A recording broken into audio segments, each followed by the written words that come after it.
নমস্কার বন্ধুরা, সোমা কিচেনে আপনাদের সবাইকে স্বাগত জানাই। আজকেও আপনাদের সামনে আবারও একটা নতুন রেসিপি নিয়ে এসেছি। আপনারা আমার এই রেসিপিটা স্কিপ না করে প্রথম থেকে শেষ পর্যন্ত দেখানোর অনুরোধ রইল।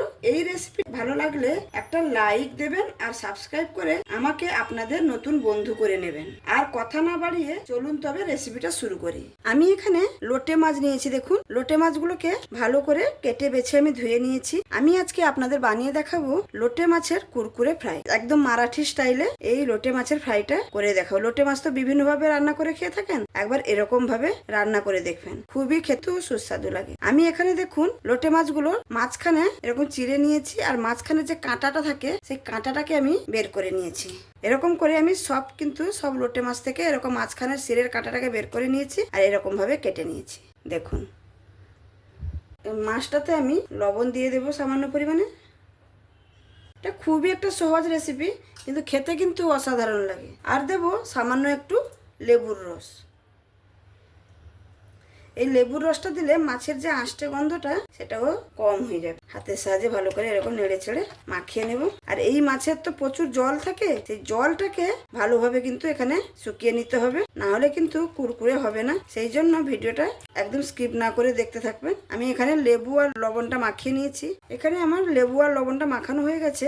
দেখুন, এরকম একটা ছাঁকনি নিয়েছি আর একটা নিচে একটা এরকম ছোট বাটির মতো নিয়েছি। আমি এখানে মাছগুলোকে দিয়ে দেবো এরকম ভাবে। এটা দেওয়ার কারণ হচ্ছে এই মাছের থেকে যে জলটা বেরোবে সেই জলটাকে সম্পূর্ণভাবে এখানে বের করে নিতে হবে।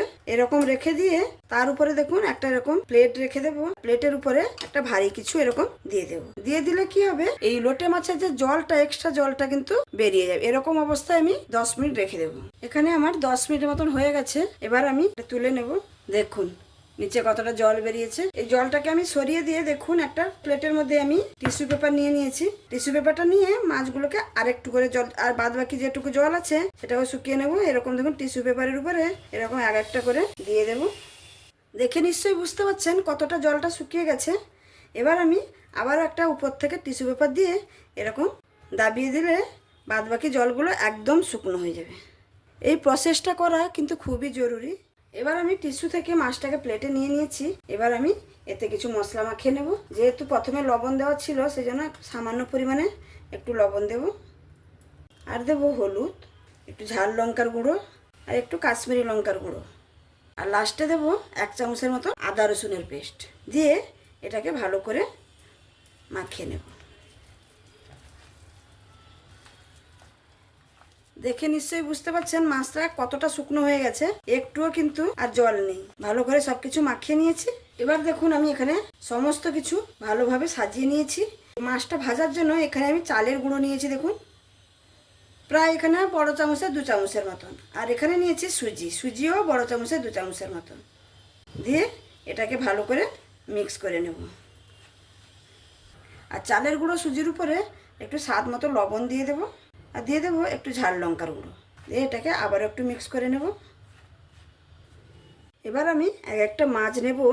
দিয়ে এই যে আমি এটা মশলাটা করেছি চালের গুঁড়ো আর সুজিটা দিয়ে ওর মধ্যে ভালো করে এরকম ডিপ করে নেব।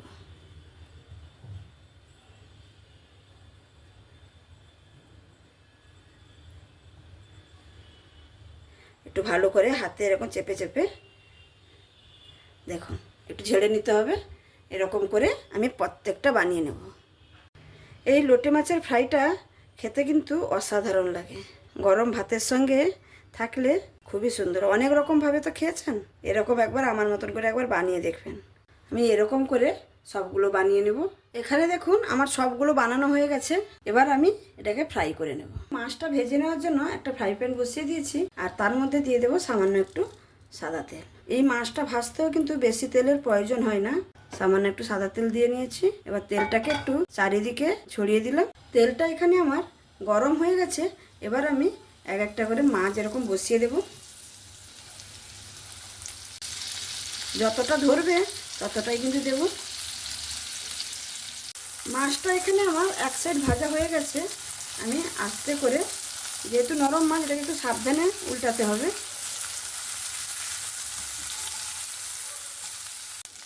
মাছটা এখানে আমার দু সাইড উল্টে পাল্টে সুন্দর করে মুচমুচে করে একদম ভেজে নিয়েছি। এবার আমি তুলে নেব। তুলে নিয়েছি। এরকম করে আমি সমস্ত মাছগুলোকে ভেজে নেব।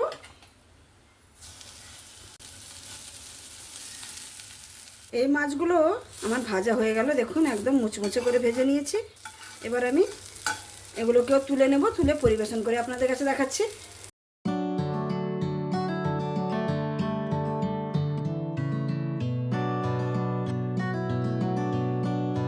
তাহলে বন্ধুরা দেখতেই পেলেন আমার এই রেসিপিটা। দেখতে দেখুন কত সুন্দর হয়েছে, আর খেতেও অসাধারণ। একবার আমার মতন করে বাড়িতে বানিয়ে দেখতে পারেন, খুবই ভালো লাগবে। তাহলে বন্ধুরা আমার এই রেসিপিগুলো ভালো লাগলে আপনারা আমার চ্যানেলটিকে সাবস্ক্রাইব করে লাইক শেয়ার দিয়ে অবশ্যই পাশে থাকুন। তাহলে আমি আজকে এখানেই শেষ করছি। আবার দেখা হবে অন্য কোনো নতুন রেসিপির সঙ্গে। সবাই ভালো থাকবেন, সুস্থ থাকবেন, সাবধানে থাকবেন। ধন্যবাদ।